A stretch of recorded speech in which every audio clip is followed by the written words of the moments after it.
Pagdating talaga sa mga clothes guys, ako talaga yung tipo ng tao na masyado talagang risk taker. Kasi kapag meron talaga akong nagustuhang mga dress, mga tops, kahit wala pa yung reviews, check out ko yan. And alam nyo ba guys, isa tong dress na to guys, sa check out ko dito sa TikTok shop na wala pa talagang reviews, hindi talaga ako na-disappoint kasi sobrang ganda pala talaga ng dress na to. I think deserve niya ng hype dito sa TikTok shop kasi itong klaseng dress, perfect talaga siya for graduation. If ever hindi ka naman graduating student, perfect din to ipang suot. Kunwari meron kang birthday shoot. Kasi kita na naman guys, sobrang simple lang ng atake niya. Pa-sleeveless siya dito. And sobrang nagustuhan ko yung details niya dito sa gitna. Kasi parang nabibigyan niya pa ng curves yung body mo. Pero guys, meron talaga siyang pasabog dito sa likod. Plus siya sa likod, tapos meron siyang malaking ribbon. So, 'di ba sobrang cutesy talaga ng atake ng dress na to. As in, lahat ng details ng dress na to, sobrang nagustuhan ko talaga. For size reference, guys, I got mine in size medium and ganito yung fit niya sa akin. My bust is size 34.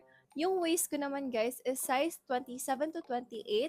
I'm 5'6" tall guys and sakto lang yung length ng dress sa akin guys. Mini dress siya. Above the knee siya sa akin pero hindi siya ganun kaiksi ha. As in sobrang ganda talaga ng fit niya sa body ko. Pure white yung dress guys pero hindi naman siya ganun kanipis. As in sakto lang talaga siya. Or if ever bibilhin nyo tong dress na to, I suggest magsuot na lang kayo ng mga light undergarments para hindi talaga siya kita. Overall guys, sobrang nagustuhan ko talaga tong dress na to. Sobrang ganda din ang pagka-white niya. As in bagay siya sa mga mura na girlies like me. So if nagustuhan mo din tong dress na suot-suot ko, ilalagay ko yung link dito sa yellow basket.